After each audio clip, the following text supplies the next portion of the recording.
I turned 30 in 1 month, and I have been running from doctor appointment to doctor appointment because it's kind of hitting me that I should probably start caring more about my health. Not as young as I used to be, and I'm not saying 30 is old at all, but there are certain things that you need to consider, and one of those things is fertility. So in today's video, we're going to be discussing Modern Fertility, which is an at-home fertility test to give you an idea of the age of your eggs, how many eggs you have, if your hormones are good, and what age you will probably go into menopause. This video is not sponsored in any way. I purchased this with my own money, so this is just my honest review. I have to say, I'm even kind of like hesitant to make this video. You know, we're obviously going to be talking about very intimate topics today, so my fertility and my period, and I kind of feel like fertility doesn't get discussed until you are actively trying, and I am no way actively trying. I don't even know if I want children. There's this part of me that sees like my friends getting engaged and married and having children that kind of just puts like the little worm in my brain of I don't have the luxury of time to decide. And yes, modern medicine makes things very easy. That thought that, you know, your eggs are kind of dying off. I think it's like if you get pregnant after the age of 37 or something, it's considered like a geriatric pregnancy, which is crazy. And there's still so much more of my life that I want to live and explore without children, but I'm also fearful that I will wake up one day at 37 and be like, oh my god, I want kids, and to have found out that I could have fertility issues later on in life, and I should have frozen my eggs, or I should have been more proactive earlier on. So there was a lot of kind of like thought and even hesitation that went into deciding to take this test. But I did want to know, for my own sake, what is going on in there? Even talking with my gynecologist, she was like, oh, we don't have to start talking about them until 34. And it's kind of like, well, what if 34 is too late? So I kept getting ads for Modern Fertility and Everlywell, and I decided to go with Modern Fertility just because it had better reviews online and it did test for more stuff. Those are the only two at home that I currently know of, but there could be more. The test was about $150, which I felt was not bad for all the information that it was going to give me. Let me put a disclaimer in here. I still believe that you should be going to a gynecologist regularly, yearly, to just check up on your health and your sexual health and all of that stuff. The process is very easy. If you've ever done like an at-home test or even like my Stitch Fix videos, the process was very similar. You sign up, you put your name, age, and your plan. So through the Modern Fertility app and also like their online portal, you can put in your plan, and it could be like, I am trying right now, I want to try in 2 years, 5 years, or I'm just curious. I just put, I'm just curious, like I just wanted to know what was going on. And from there, they kind of like make a plan for you. They will also ask you what type of birth control you are on, if any. I have the copper IUD, so I was able to get all of my hormones tested. If you are on a hormonal birth control, you will not be able to have the full test just because of what the synthetic hormones kind of do. So that is something to consider, especially if you're on hormonal birth control, that maybe it's not worth it, but it's up to you. The quiz probably took me about 10 minutes to go through. They do ask a lot, and you know, it makes sense. It's a very intimate topic that a lot of things can affect. You know, if you have PCOS or endometriosis, there are also things that can affect the results. After signing up, you know, I put my credit card in and I got the test within about 3 days. You do have to wait until the 3rd day of your period to actually take the test. So you won't be able to do it immediately unless it like lines up perfectly. So I just waited. I do recommend though looking at everything that is inside, reading through the directions, looking at the tutorials, and just kind of like going over what you have to do. I am not a nurse, I am not a doctor, I am not in the medical field at all, so having to prick my finger and, you know, drop the blood onto the cards made me just a little nervous, and not because of the blood, but because it's like, well, you know, I'm kind of doing like a medical treatment to myself. I just want to make sure I don't mess it up.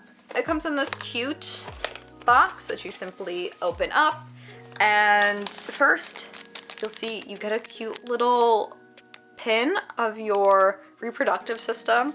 I thought this was super cute. And then it will come with gauze pads and band-aids, the little things to prick your finger, and 2 cards, both which need to be filled with blood. It kind of works like a pregnancy test or the COVID test, where you are dropping a liquid on one of the squares and then it's kind of like filling up on the other end. And there are lines on there that tells you where it needs to be filled up to. Oh, you will also want to make sure, and let me cover all this, that you activate your kit before the 3rd day. So I did this like as soon as I got it, I just activated my kit, and in the portal it would say kit activated, and you'll just kind of wait until the 3rd day of your next period. You will fast for 8 hours before, so it is best to do it first thing in the morning. The steps that they tell you to get your blood flowing: wash your hands in hot water for 1 whole minute, dry completely, do some jumping jacks or jog in place to get your heart rate up. Do this. I had a hard time getting enough blood out of my body first thing in the morning. I only drank 1 glass of water. They recommend 2. I would definitely recommend 2. Really make sure your hands are warm. My hands are perpetually cold, so it was a lot of like rubbing and jogging in place to just get the heat up in my body. So that's why I say like really make sure that you read through everything and you're aware of what you have to do, so you're not like panicked trying to do this. The rest of it was pretty simple. The finger prick itself, I don't have a problem with needles, so I really wasn't nervous. It's a very little prick. It did not hurt. And then you just drop your blood onto both cards, fill it up, wait 1 hour, make sure the cards are completely dry before you slip them into the little bag they give you and then into the envelope. Either put your sample in the day of or at the latest the next day into the mail. You can drop it off at any USPS site. I just put mine in my mailbox, and it was even a holiday, and it felt like the post office was delayed a little bit, so I was nervous that the sample would get there too late and I would have to retake the test. I have seen reviews though where people have like messed up the test or it hasn't gotten there in time, and Modern Fertility has just sent them another kit for free, which I think is really nice. You know, it is a kind of a medical treatment, and if you're not used to it, things can go wrong. Once it got to the lab, which was out in Arizona, I got my results within 2 days, which I was so shocked at because it says like 7 to 10 days on the card. So I was expecting to wait a little bit, but I was just like checking my email and I was like, oh my God, here are my results. I am going to share an overview of my results. We are not going to get into every nitty gritty. I'm also not going to share like the exact values just because it's like personal information, but I was definitely nervous. This could be a life-changing moment in a sense. If the results are not good, what am I going to do? So I clicked it and everything is good. I am happy to report that everything was normal and in the normal range. My eggs are the normal age for my age. I have a average amount of eggs for someone my age.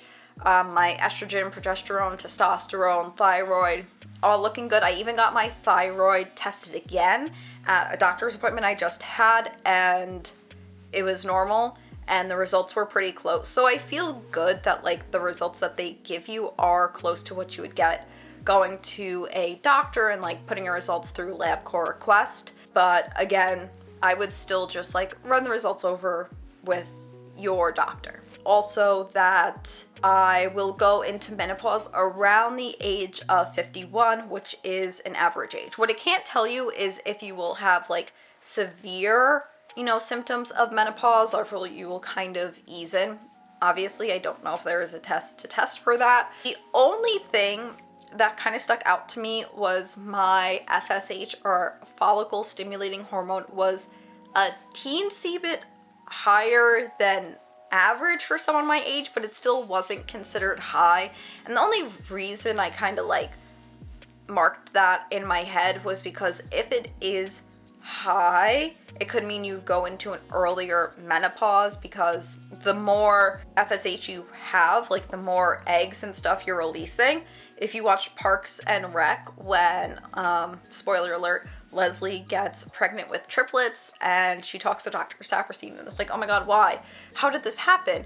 He was like, it's called a going out of business sale, because I think in the show she's supposed to be like in her late 30s, if not early 40s. And so that's like how I kind of think of it. So that's the only thing. Again, it was in a normal range. It's just like ticking slightly higher. They didn't mark it, but it is something that I'm going to bring up with my gynecologist. I'm obviously very happy about the results, kind of happy that I don't have to be like thrown into a panicked decision making. Modern Fertility does say like it is good to test these hormones frequently, especially as you age, because things can change from year to year. So I don't think I'm going to do it yearly, at least not yet. I will probably test again at 32 is my plan right now. And again, it's like pretty arbitrary, but I feel like in 2 years is a good point. Oh my god, this hair. And at that point I might have a clearer sense of like when and if I will have children. I felt the results were really easy to read, and what I liked is they can go as deep almost as you want to go. So they will give you an overview of like, average, above average, lower than average, in like simple little squares, and then you can kind of click in and read a little bit more about what each thing is and why they tested, and then you can click in even more and it gives you like a whole kind of article about the test and the hormones and what it means and like the symptoms if they're not right in your body, things that can affect it, just all this stuff. It was really interesting. It took me a while to read through. It's probably like an hour altogether that I spent reading. They will also give you the raw lab results. That is something that you can bring to your doctor and you can discuss it with him or her. I really liked how they broke out the results, that it was like, okay, everything's good, and then let's go deeper and deeper. As of right now, I do not think I'm going to be taking like any further steps or research in my fertility journey. I think right now this is kind of where it stops. My mindset is I will test again at 32 and then kind of decide if freezing my eggs is a viable option, or what my options are if I'm still not ready and want to have kids later, or just not at all. It's a really scary topic, I guess, and it can be met with a lot of resistance from people. So this is just like my story and my experience and my feelings. I am not saying like how to live your life at all. Whatever your decision is, they are your own and you need to be like comfortable with them. So I really felt that, this test was helpful and easy to do and affordable, that I would recommend it if this is something that is on your mind. I have a referral code. Again, this was not sponsored or anything, but it's just a code to help you save some money. It'll be down in the description below if you are interested in taking the fertility test for yourself. Yeah, this is kind of like my first like journey into 30 and like making big adult decisions and like really weighing like kids, like this huge thing. So it was definitely scary and intimidating, but I am so happy I did it. And talking with my friends about it, they have also been like, yeah, I've been thinking about but haven't been sure. So it's kind of good to know that like this is something that's on a lot of like young people's minds, but I think there is still a taboo around like taking a test or just being scared about the results. But information is power, and we have modern medicine to help us should something not be, you know, in the normal range. Something should be abnormal, and I don't think there's any shame in, you know, having medical intervention. So I hope this review helped you. If you have any other questions, please leave them in the comments below and I would be happy to answer them. Thank you so much for watching, and I will see you in my next video.